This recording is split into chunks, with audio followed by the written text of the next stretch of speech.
Today's new condo review will be on Penrith, a high-rise project at Margaret Drive. This project will be launched tentatively on 3rd October, and if you are keen to view the show flat and get updates along the way, just drop me a WhatsApp at 969-39469. Let me give you an overview of the topics that I'll be sharing today. Number 1, project-related details. Number 2, condo density. Number 3, schools. Number 4, master plan and some immediate area analysis. Number 5, estimated price and price matrix. Number 6, surrounding condo sales transaction and performance. And lastly, my take on Penrith. Let's start with the location. Penrith is located right beside Queenstown Primary School and is near to Queenstown MRT station. You can walk to the MRT station by cutting in between Commonwealth Towers and Queenstown Condo. Very fast. I used Google Maps to measure. The distance is about 250 meters away, just 3 minutes walk. The developers are Hong Leong Holdings and Guocoland, the two powerhouse developers in Singapore with a very good track record and super well established in this industry. You definitely have seen or heard of their projects before, like Guoco Towers in Tanjong Pagar, Guoco Midtown at Bugis, Midwood, Lentor Central, Penrose, and many more.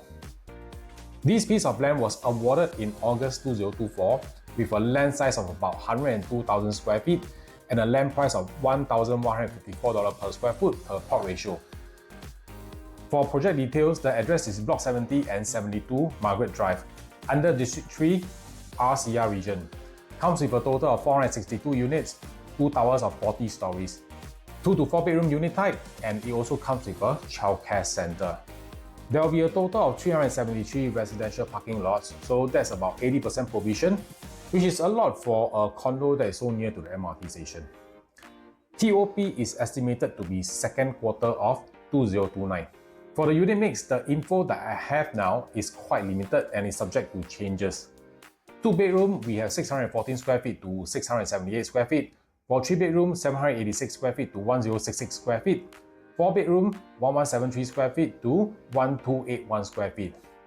Yes, unit size looks small, but just take note, this is GFA harmonized project where aircon latch is included in the strata size of the unit.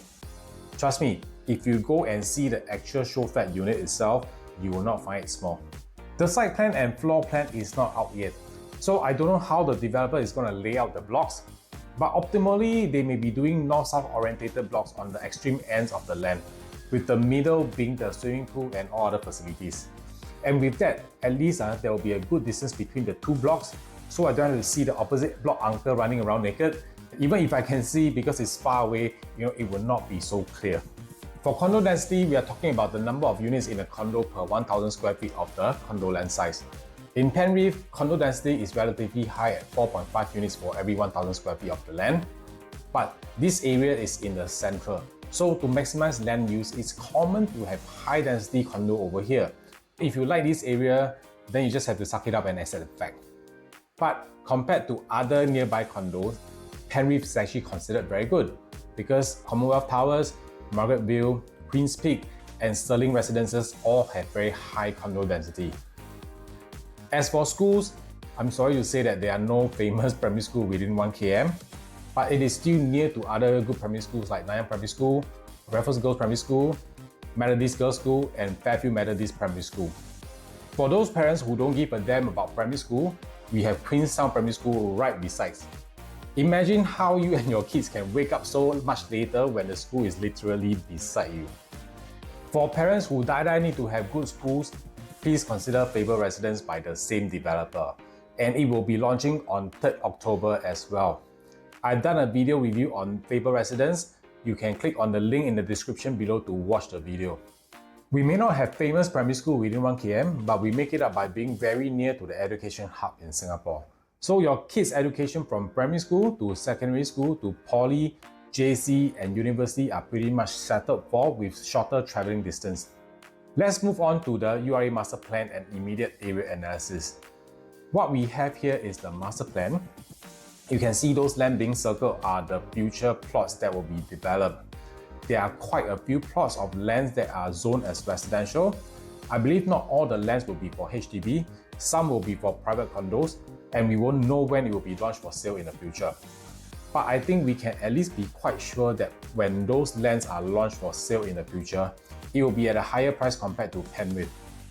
Now, I want to bring your attention to the future developments.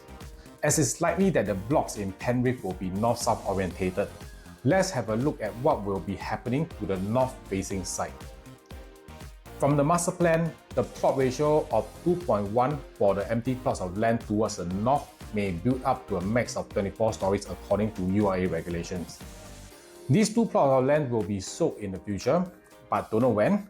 So please, if you are going towards north-facing units, do note that your views may be blocked in the future depending on which floor you buy. As for the south-facing side, we are directly facing HDB blocks. Good thing is that you will not be buying into the unknown. What you see is what you get now. If you are not fine with facing the HDBs, then you may have to consider really high floors to be safe. What we have in front are HDBs from about level 20 to 30. So if you are those type who really want a full unblocked view, then it's probably safe to say that you may have to look at level 30 and above in Penrith. But of course, more concrete details on which floor to clear the HDBs will be out only when developers inform us. For the price, let's face it, we are in a very good location and there will definitely be some location premium for it being central, near to MRT, near to Orchard and having many amenities nearby. As there is no indicative price at the moment, for me, I will do my own estimation by using Stirling Residences average price as a reference for my calculation. I'm using Stirling Residences because it's the newest amongst all the condo around Queenstown MRT, having TOP in 2022 and the distance is relatively near to the MRT as well.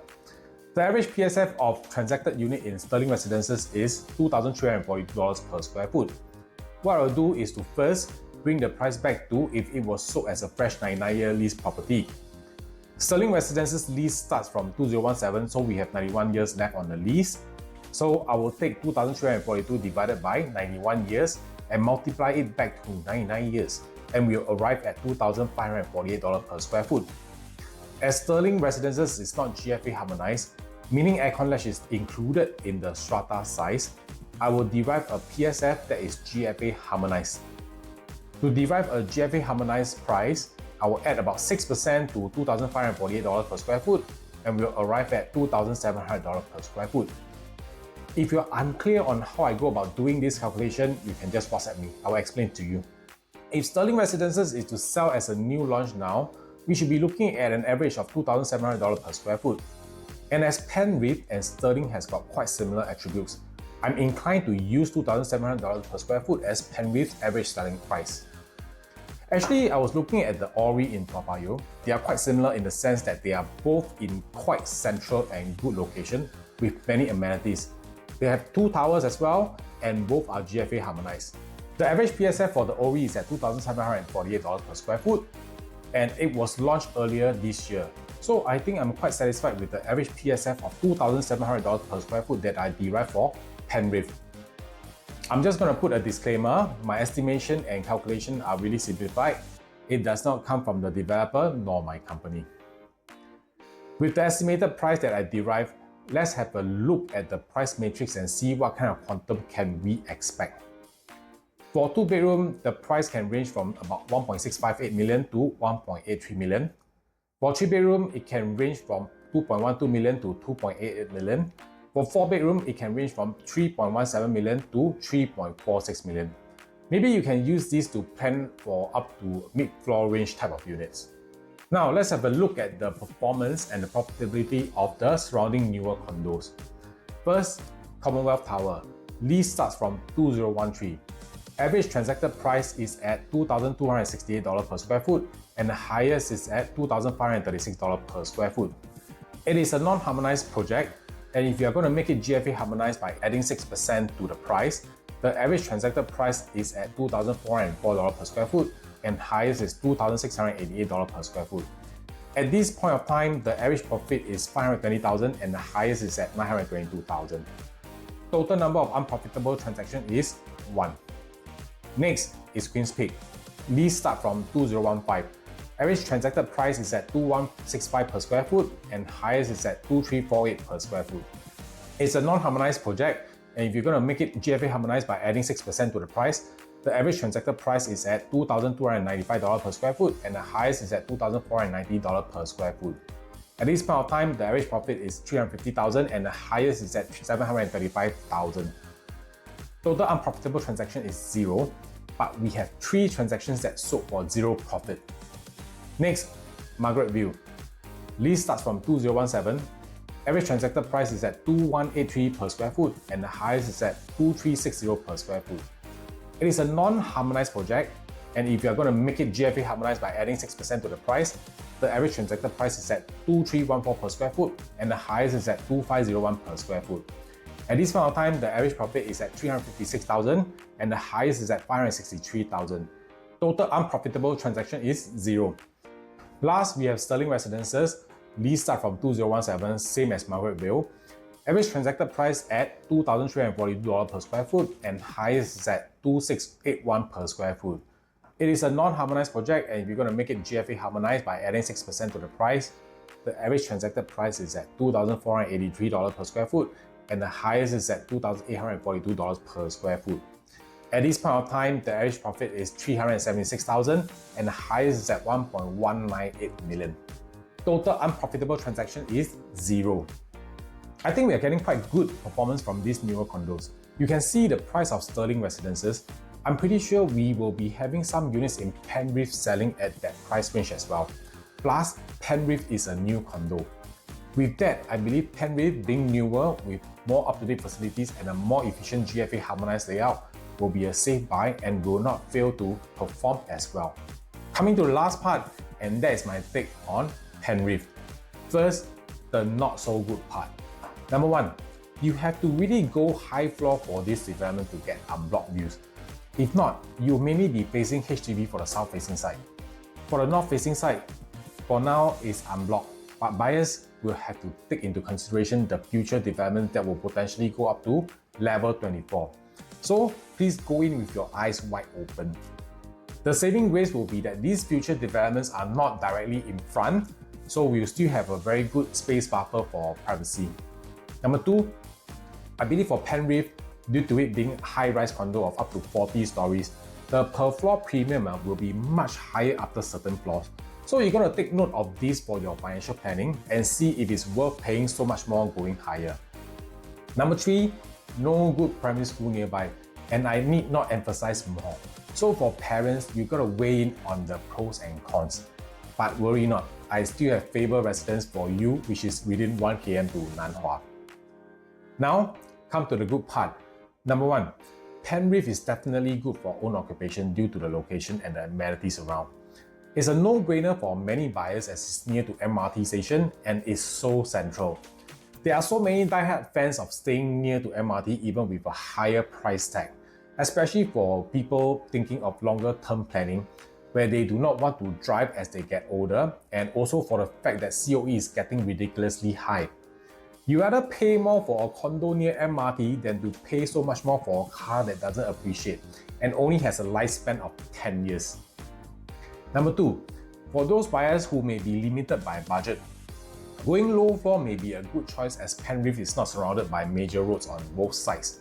Hence, there will be very low noise pollution. Furthermore, if you look at the master plan, Margaret Drive stretch will be cut off just after Penrith's entrance in the future, making Penrith's cul-de-sac, cutting down traffic even further. And the best thing is that MRT track noise will be filtered by the HDB in front of Penrith. Therefore, for location like this, I feel that it's evergreen in demand.